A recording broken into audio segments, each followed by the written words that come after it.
Are you a seasoned Excel user? Do you use Excel for storing data? In this video, we'll have a look at the question, why should I learn SQL Server if I already know how to use Excel well? Hello, I'm Philip Burton from filecats.co.uk. I was once in the same place as you. I started programming in the late 1970s and early 1980s. In the 1990s, I started using spreadsheets, and I first used Microsoft Access. That's another type of database.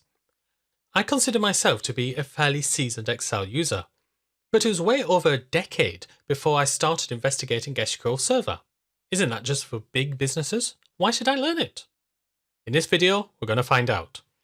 So what do Excel and SQL Server have in common? They can both store data. They both have a huge range of functions that you can use in formulas. You can use these to manipulate the data or join multiple tables together. You can then use the finished results for your analysis. However, the similarities stop there. Excel is great as a presentation tool. But what are some of the disadvantages of using Excel? Well, it is an unstructured data holder. This means that you can put data wherever you want in the spreadsheet. Maybe for your analysis to work, you need your data to be in strict columns, like for instance dates in column number 1. However, date data can be stored anywhere. So maybe I'll store it in column A, maybe I'll store it in column B, maybe I'll store it in column F. I can also merge cells together. So this may be good for creating presentations, but not so good if you're making analyses. And this is especially true if you're making more structured analysis techniques such as pivot tables. To stop this from happening, yes, you could add data validation. You'll see that in the data section. This ensures that the correct type of data is stored in each column. And you could also protect the spreadsheet to stop such structural changes being made, such as merge columns. However, in my experience, this is rarely done. SQL Server, on the other hand, has strongly typed data storage. This means that each column has got a specific single data type, such as text, date, number. It's not possible to put anything into a column which is not compatible with its data type. So what I'm going to do is I'm going to store a number column, and I'm going to use a specific data type called an int, and then I'm going to have some text, and I'm going to use nchar10. So I'll just save this as my table, refresh my list of tables, and there is my table. So I'm going to edit the top 200 rows, and I'm going to start typing 1, 2, hello. Not possible, because the word hello cannot be converted into a number. So whatever I do, I cannot store that. I'll just have to press escape and not store it. Now I can put the number 1 into a text column, because 1 can be converted into text. Additionally, I cannot merge together individual cells. It just doesn't happen. This means that your data is immediately validated, increasing your data integrity and allowing for a more reliable analysis. So what next?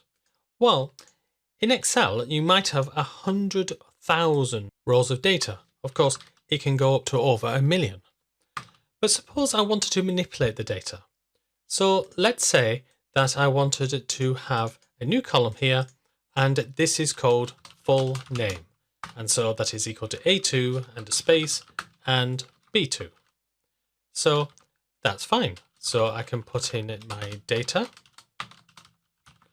and then you can see the end result coming up very swiftly. However, the problem with that is I would have to put in that formula for every single row. So if I've got 100,000 rows, I would have to put it in 100,000 times. This increases the time required to calculate the values and increases the file size, as Excel has to retain all of these formulas. Now again, there are ways around it. You could use more advanced array formulas. You could create calculated columns in an Excel table, and you can use get and transform or power pivot to create the extra columns. However, the default is that you would have to create a formula for each of these 100,000 rows. In SQL Server, you only have to do this once, just one formula. So for instance, we've got a table here called person.person. So if I query it, I could say select first name, comma, last name from person.person. Then I can add an extra column, which is first name and a space and last name, and call that full name. So you can see I've only had to write this column once to concatenate it. No multiple formulas required. And you can save the results of these SQL queries as views or stored procedures. So create view, name of view, as. That's it. And you can regenerate the results whenever you want. You can also use such techniques like this in more advanced areas such as data science. Let's have a look at security. Excel hasn't got that many security features. This can be a concern if you have sensitive data such as personal or salary data. When saving your spreadsheet, you could password protect it.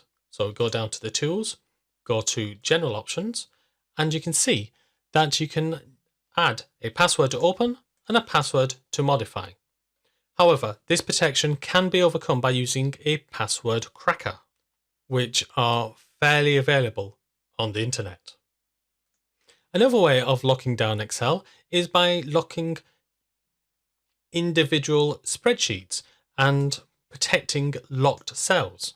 So this could stop people from having a look at a particular formula to see how it is calculated, and stop people from changing some of the styles or content, like merging cells together.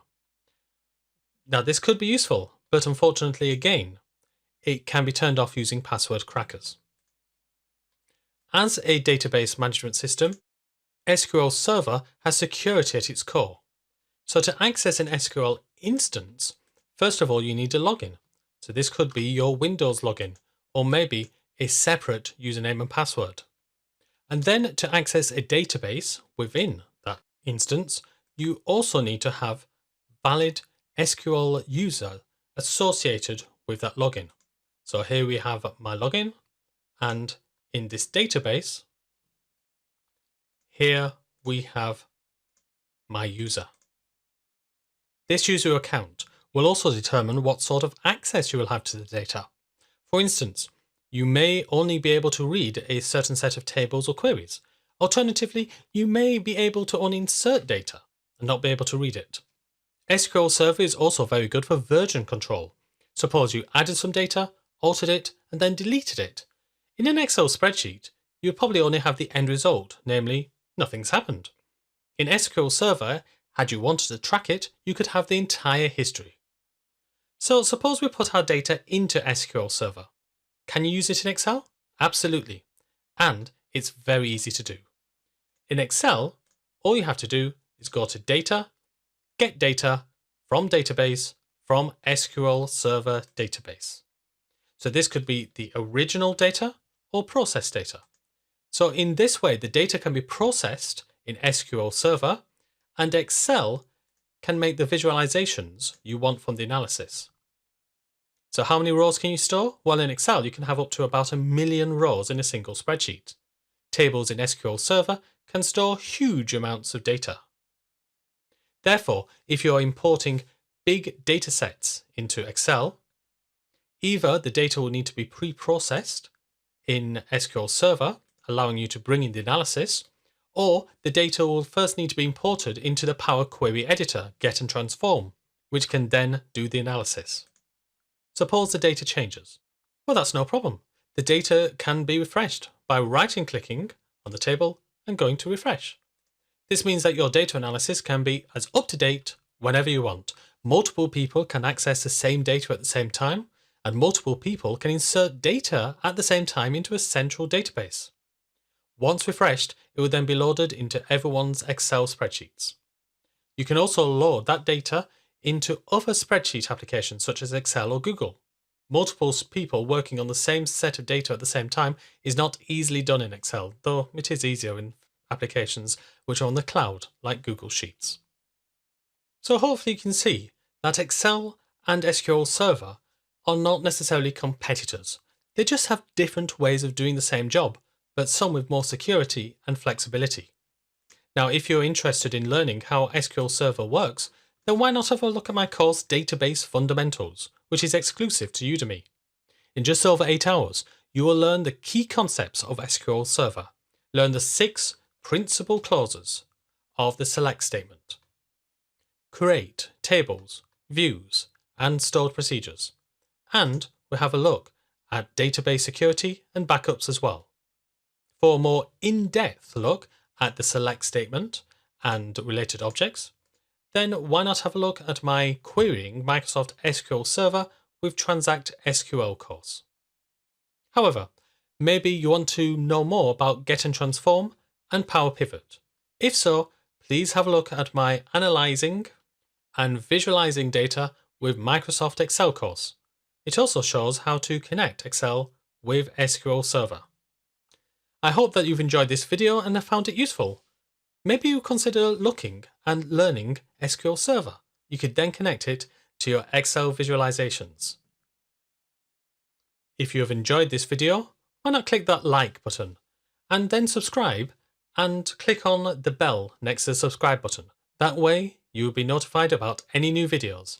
Thank you very much for watching this video and keep learning.